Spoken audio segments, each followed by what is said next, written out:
Hello guys दोस्तों, ये है बायो का Ryzen 5 लैपटॉप और ये है लेनोवो का i3 लैपटॉप।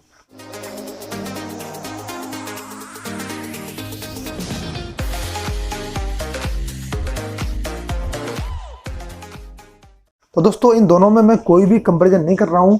मैं केवल और केवल इसका हीटिंग चेक कर रहा हूँ। उसके लिए मैंने एक साथ में एक लैपटॉप ले लिया है, जिससे मुझे हीटिंग में आपस में कंपेयर करने में आसानी रहेगी कि वाकई में ये ज़्यादा हीट हो रहा है या ये दोनों बराबर हीट हो रहे हैं। तो दोस्तों आपके डाउट हो जाएंगे क्लियर कि बायो के Ryzen 5 लैपटॉप में हीटिंग इशू है या नहीं। दोस्तों दोनों को मैंने चार्जिंग में लगा लिया है।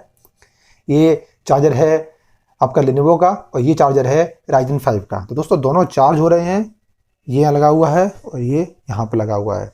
अब दोस्तों मैं दोनों को ऑन करूँगा और दोनों में काफ़ी देर तक सेम काम करूँगा, सेम टाइप की मूवी प्ले करूँगा, सब कुछ सेम करूँगा। उसके बाद दोस्तों देखते हैं रिजल्ट क्या होता है और मैं रिजल्ट आपको बताऊँगा, तो आप अच्छे से जज कर पाएंगे कि कौन सा लैपटॉप आपको लेना चाहिए और Ryzen 5 में हीटिंग इशू है या नहीं है वो भी आज क्लियर हो जाएगा। दोस्तों अब दोनों को करते हैं स्विच ऑन कर दिया है मैंने और इधर भी मैं इसको ऑन कर देता हूँ। दोस्तों ये भी ऑन हो गया है। दोस्तों दोनों में SSD है, दोनों लाइटनिंग फास्ट स्विच ऑन हो गए। ये देखिए ऑन हो गया, ये देखिए ऑन हो गया। तो दोस्तों SSD का ये फ़ायदा है, दोनों ही lightning fast within a second switch on हो जाते हैं। दोस्तों आप देख सकते हैं सामने आपके लैपटॉप ऑन हो गया है। अब मैं इसके अंदर सेम प्रकार के सारे काम करूँगा, दोनों में सेम मूवी लगा के इसको छोड़ दूंगा 1 घंटे के लिए। उसके बाद दोस्तों इसकी जो हीटिंग है वो मैं देख के आपको बताऊंगा। तो दोस्तों मूवी को मैं आपको सामने चलते हुए नहीं दिखा सकता क्योंकि कॉपीराइट का डर रहता है। मूवी अगर मैं दिखाऊंगा तो कॉपीराइट आ सकती है। तो दोस्तों अब मैं आपके सामने आऊँगा 1 घंटे के बाद। 1 घंटे तक मैं इनको लगातार दोनों चार्जिंग में लगे रहेंगे और दोनों के दोनों में मैं सेम प्रकार की मूवी चला दूँगा और गाना भी प्ले कर दूँगा और पीछे कुछ प्रोसेस वगैरह भी स्टार्ट कर दूँगा, सेम प्रकार के यूट्यूब वगैरह भी खोल दूँगा। दोस्तों फिर देखते हैं रिजल्ट क्या होता है, तो आपके डाउट हो जाएंगे क्लियर। हीटिंग इश्यू का ये मेन वीडियो है पर्टिकुलर दोस्तों। बाकी दोस्तों जो फुल रिव्यू है उसके वीडियो मैंने डाल रखे चैनल में, आप वो वीडियो भी देख सकते हैं, तो आप जज कर पाएंगे दोनों में क्या बेनिफिट है। देखिए दोस्तों काफ़ी छोटा सा मालूम पड़ता है, बेजल्स बहुत कम है, थोड़े बेजल्स ज़्यादा हैं। तो दोस्तों ओवरऑल तो लैपटॉप अच्छा है, बाकी हीटिंग का जो प्रॉब्लम है उसका रिजल्ट आपके सामने कुछ ही देर में आ जाएगा।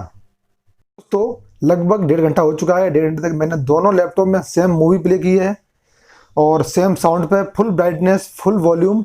उसके बाद अब मैं बताऊंगा आपको हीटिंग किस हद तक किसमें है।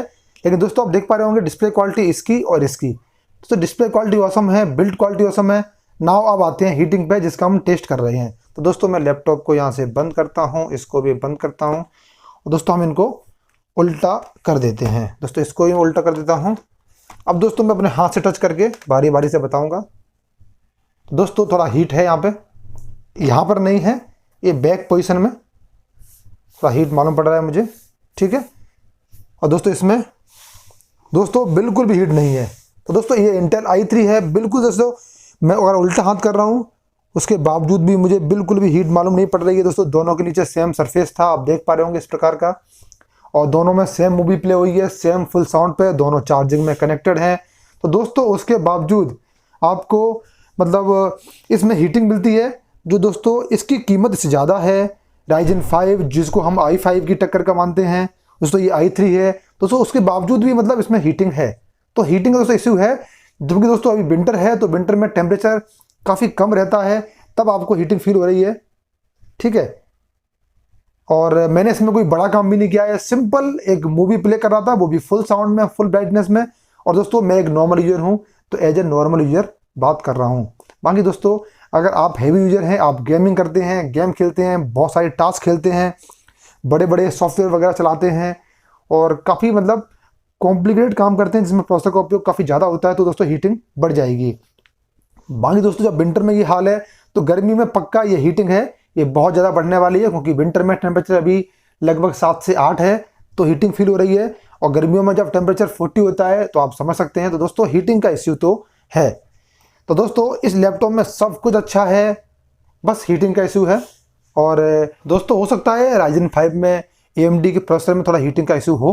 बाकी दोस्तों इंटेल में तो मुझे हीटिंग बिल्कुल भी देखने को नहीं मिली, जबकि ये इंटेल का i3 है और ये 7th जनरेशन है और दोस्तों ये है आपका 10th जनरेशन। तो दोस्तों 10th जनरेशन है, उसके बावजूद भी थोड़ा इसमें हीटिंग का इशू है। अगर आप नॉर्मल यूजर हैं, आपको सिर्फ मूवी वगैरह देखनी है, तो दोस्तों डिस्प्ले तो इसकी ऑसम है।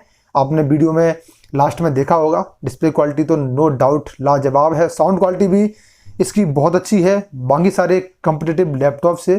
लेकिन दोस्तों अगर आप हेवी यूजर हैं और आपको हीटिंग से इश्यू है तो प्लीज़ डोंट परचेज इस। दोस्तों फाइनली मैंने तो कर लिया डिसाइड, मैं तो लैपटॉप को करने वाला हूँ रिटर्न, और मैंने फ्लिपकार्ट में रिटर्न रिक्वेस्ट डाल भी दी है। लेकिन अब देखते हैं कि फ्लिपकार्ट क्या करता है, इसको वापस लेता है या नहीं, वो तो आगे समय बताएगा। मैं आपको उसके बारे में भी बता दूंगा कि रिटर्न हुआ या रिप्लेस हुआ। दोस्तों जो रिप्लेस से तो कोई काम होगा नहीं, क्योंकि लैपटॉप में कोई ख़राबी तो है नहीं, सब कुछ अच्छा है। जैसा कि मैंने आपको पहले ऊपर आई बटन में आपको वीडियो मिल जाएंगे, उन्हें बताया गया था मैंने आपको कि डिस्प्ले क्वालिटी इन रेंज, इस रेंज में जो भी लैपटॉप हैं उनसे फार फार बेटर है। कीपैड आपका मिल जाता है बैकलाइट वाला। बिल्ड क्वालिटी दोस्तों I think one of the best build quality laptop है दिस। साइज बहुत ही कॉम्पैक्ट, बहुत ही थिन, बहुत ही अच्छा लैपटॉप है। लेकिन दोस्तों हीटिंग इस चक्कर में मैं इसको वापस कर रहा हूँ। देखते हैं फ्लिपकार्ट का क्या रिस्पॉन्स होता है। मैंने रिटर्न रिक्वेस्ट डाल दी है और रिक्वेस्ट एक्सेप्ट भी हो गई है, अच्छी बात यह है। बाकी अब मैं वेट कर रहा हूँ पिकअप के लिए, फ्लिपकार्ट का जो बंदा है वो कब तक आता है। दोस्तों राइजन पे मुझे काफ़ी ज़्यादा भरोसा था, क्योंकि ये राइजन 5 i5 की टक्कर का है, तो मुझे लगा था कि हीटिंग वगैरह का इशू नहीं होना चाहिए, बट इशू है। तो नेक्स्ट टाइम मैं तो जाऊंगा टुवार्ड्स i5। तो दोस्तों ध्यान रहे, आगे से जब भी आप लैपटॉप परचेज करें तो मेरी तो राय है, आप चाहे i3 लें चाहे i5 लें, आप जो भी लें आपकी मर्जी है। लेकिन दोस्तों लैपटॉप के अंदर जो SSD है वो होनी ही चाहिए, लगभग 256 होनी चाहिए, साथ में 1 TB की हार्ड डिस्क होनी चाहिए, 8 GB रैम मिनिमम दोस्तों लेना ही लेना। और दोस्तों ग्राफिक्स कार्ड 1 GB या 2 GB दोनों में से एक न एक तो पक्का लेना, क्योंकि दोस्तों ग्राफिक्स कार्ड ये हीटिंग वगैरह में भी काफ़ी हेल्प करता है, हीट लैपटॉप को नहीं होने देता, ये मैंने ऑब्जर्व किया है। दोस्तों इस कीमत में आपको लगभग थोड़ा बहुत 1-2 हज़ार रुपये बढ़ा के ग्राफिक्स कार्ड मिल जाएगा i5 में, और सील वगैरह में अगर आप खरीदेंगे तो आपको दिक्कत नहीं होगी। तो दोस्तों फाइनली मैं तो इसको कर रहा हूँ वापस। अगर हो गया तो दोस्तों ये वापस होता है या नहीं होता है, मैं आपको आगे जो वीडियो बनाऊँ उसमें बता दूंगा। तो दोस्तों मेरी तो कोशिश रहेगी कि वापस हो जाए, और फ्लिपकार्ट ने जो रिक्वेस्ट है मेरी एक्सेप्ट भी कर ली है। आगे देखते हैं कहानी क्या बनती है। तो दोस्तों अब आपको मिलेंगे अगले वीडियो में, तब तक के लिए धन्यवाद। चैनल को सब्सक्राइब कर लीजिए ताकि आपको ऐसे ही अपडेट, सारी जानकारियाँ समय से मिलती रहें। तो दोस्तों अब बारी है आपके वीडियो को लाइक करने की और सब्सक्राइब बटन को दबाने की। तो दोस्तों सब्सक्राइब कर लीजिए ताकि मैं इसी तरह के वीडियो लाता रहता हूँ, तो आपको जो महत्वपूर्ण जानकारी है वो आपको मिलती रहेगी। जो लेटेस्ट गैजेट्स हैं, जो होम अप्लायंस हैं, उनके बारे में मैं वीडियो वगैरह बनाता रहता हूँ। तो धन्यवाद दोस्तों, मुलाकात होगी अगले वीडियो में।